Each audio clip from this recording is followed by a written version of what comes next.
Assalamualaikum warahmatullahi wabarakatuh. Alhamdulillahi haqqa hamdi wassalatu wassalam ala khairi halqih Sayyidina Muhammadin wa alihi wa ba'd. Rabbi israh li sadri wa yassir li amri wa hlul 'uqdatam min lisani yafqahu qawli. Rabbana atina min ladunka rahmatan wa hayyi' lana min amrina rasyada. Yang majelis yang mulia, pemimpin majelis ini juga Habib Ahmad bin Hasan, itu keponakan saya. Jadi ayah beliau kakak saya yang tertua. Tahun 80-an, Nana seusia antum nih. Tadi saya lihat kanan kiri, kayaknya saya yang paling tua nih sekarang nih. Ya, iya, sama ayah beliau. Tahun 80-an ada majelis taklim. Berapa tahun terakhir teman ini yang hadir majlis itu Hussein bin Idrus bin Hud mengatakan boleh jadi itu majlisnya satu-satunya majlis di Indonesia, dia bilang. Karena tahunan ya, lebih dari 6 tahun kita mengaji. Anak-anak SMA ada yang kuliah 2-3 orang, bahkan sudah ada teman kita yang semajlis itu sudah meninggal berapa orang. Lebih dari 6 tahun, malam Sabtu, habis Isya sampai setengah 10-an lah, anak-anak muda. Yang punya mobil jemput ustadznya itu juga mobil dagangan bapaknya, mobil dagangan. Jadi bukan mobil yang biasa ada di rumah. Ustadz, dia bilang, kalau nggak ada mobil, boleh anak jemput antum naik motor, hatta naik sepeda mau ikut, dia bilang. Nah, saya katakan yang kayak gini nih, boleh cari deh ustadz yang kayak gini. Sudah almarhum Ustadz Mohsen bin Ahmad Al-Attas itu. Atau Ustadz Hadi Jawas di Tenabang. Saya sekolah di Jamiat Khair Tenabang tahun 80-an sampai 80 sampai 86, Sanawiyah Aliyah. Itu ada Ustadz Hadi bin Said Jawas, almarhum, sudah meninggal. Itu guru sepuh 70 tahun lebih ngajar saya itu. Ada orang mau belajar, satu orang dilayani. Nah, saya sering katakan tadi itu, coba cari ustaz sepuh, kiai sepuh, habib sepuh yang ada sekarang yang mau menerima murid satu. Mau habis ngajinya habis asar atau habis maghrib, coba cari. Tunjukin deh saya sekarang. Nah, itu luar biasa itu ya. Jadi nah, ini kalau tadi sudah pembicara yang sebelumnya saya dengar juga berkaitan dengan ilmu, saya juga tambahkan.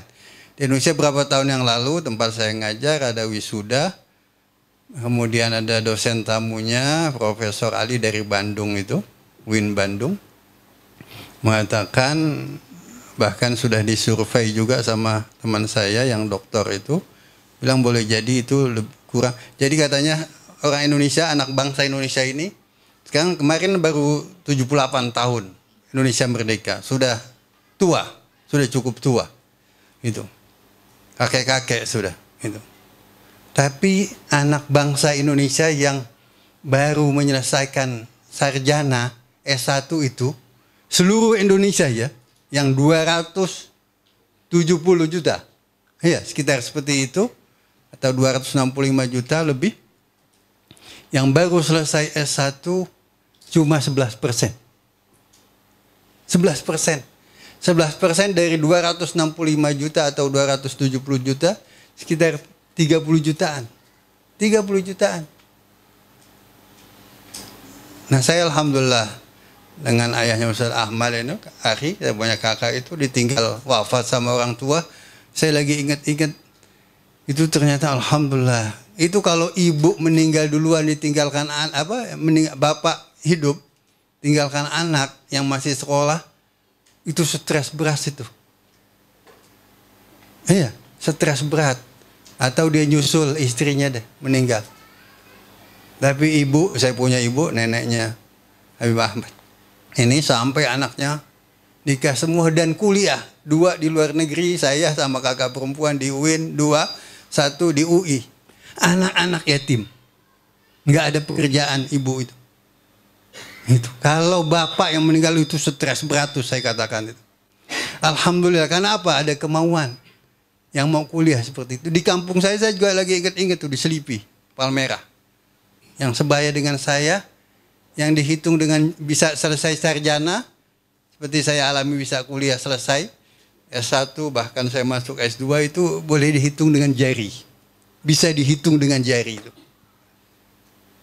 Jadi bagaimana Nabi menggemarkan kita. Bahkan wahyu pertama Iqra, tapi kaum muslimin sampai sekarang masih lemah membaca. Saya tantang tuh mahasiswa yang saya ajar. Kamu bisa baca sebulan 300 halaman, saya kasih nilai A. Tapi kehadiran cukup. Ada tugas dikerjakan. Paling sekelas kalau dari 25 orang itu 1 orang. Yang bisa menyelesaikan baca 300 halaman sebulan. Bukan seminggu, sebulan ini. Itu.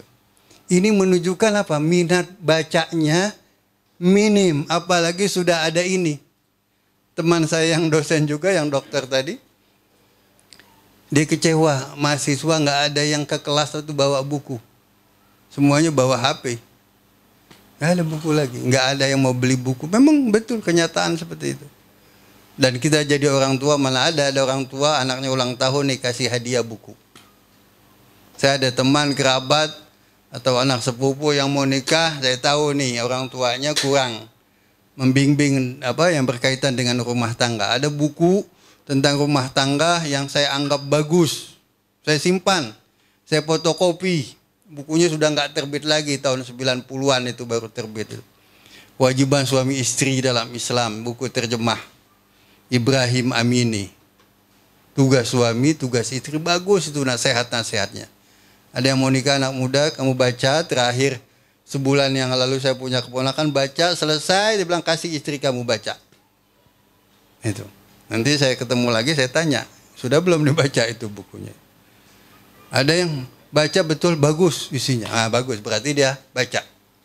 Jadi, ada penelitian belasan tahun yang lalu anak bangsa Indonesia baca buku rata-rata cuma 2 halaman. 2 halaman. 2 halaman kapan pinternya ini? Jepang berpuluh kali lipat. Berpuluh-puluh kali lipat itu baca buku. Bahkan yang saya nggak sangka India termasuk negara yang banyak membaca buku masyarakatnya. Jadi anak bangsa Indonesia itu boleh jadi dari 11% itu yang jadi sarjana, itu yang muslimnya 6%, 5%-nya yang Kristen, Buddha itu. Jadi kita cuma 6% barangkali itu. Dugaan kuat saya seperti itu. Kemudian yang selesai S2, sarjana S2 itu 0,3, belum 1%. Belum 1% dari 260 juta, belum 1%. 0,3. Yang S3, yang dokter itu 0,2. Lebih sedikit lagi. Lebih sedikit lagi. Ini kenyataannya seperti itu. Akhirnya kita ditindas terus. Lemah. Nah Ustaz Zain, saya punya guru sama Habib Ahmad juga itu. Saya lagi ingat-ingat juga. Nggak ada dulu kita belajar. Namanya dulu tahun 80-an ilmu hayat. Sekarang biologi. Itu. Nggak ada gurunya menjelaskan air ini. Yang saya ingat terus tuh dari Ustaz Zain itu, Ustaz Zain Al-Hadi yang sering juga video-videonya itu setiap minggu saya kirim ke grup-grup itu. Nah ini yang buat ini, Zain juga itu. Nah, iya. 1 menit setengah, ada yang 2 menit, ada yang lebih sedikit. Rata-rata 1 menitan itu. Dia cerita air. Ini air dari ulang ini, air yang dikemasan ini dari Allah gratis. Kita beli ini, upahin yang punya pabrik. Yang punya pabrik ini.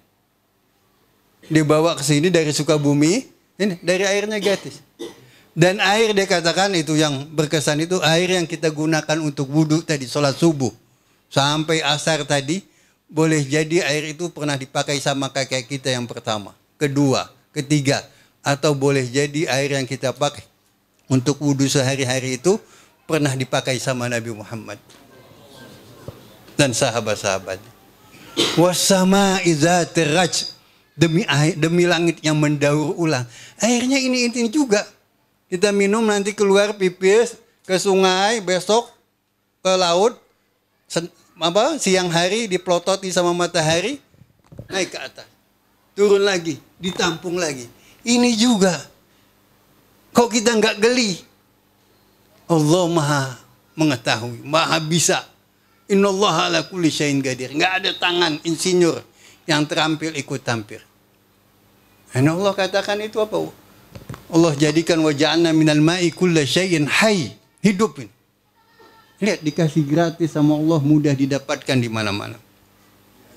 Ya, sudah azan. Ini jadi yang masih sekolah terus sekolah, yang kuliah terus kuliah. Kalau sudah berhenti, nggak kuliah lagi, bantu keponakan, bantu misanan. Nah, Ustaz Zain tuh omongannya yang saya ingat, biar 50 tahun ke depan, ini sudah 10 tahun yang lalu dia ngomong. 50 tahun ke depan anak-anak kita, cucu-cucu kita, keponakan kita di Jakarta dan sekitarnya itu hatta sampai di Indonesia rata-rata dokter semuanya. In uridu illa al-islaha mastata'tu wa ma taufiqi illa billah alaihi tawakkaltu wa ilaihi unib. Subhanakallahumma wa bihamdika asyhadu an la ilaha illa anta astaghfiruka wa atubu ilaik. Wa sallallahu ala sayyidina Muhammadin wa alihi tahirin walhamdulillahi rabbil alamin. Wal afu minkum. Assalamualaikum.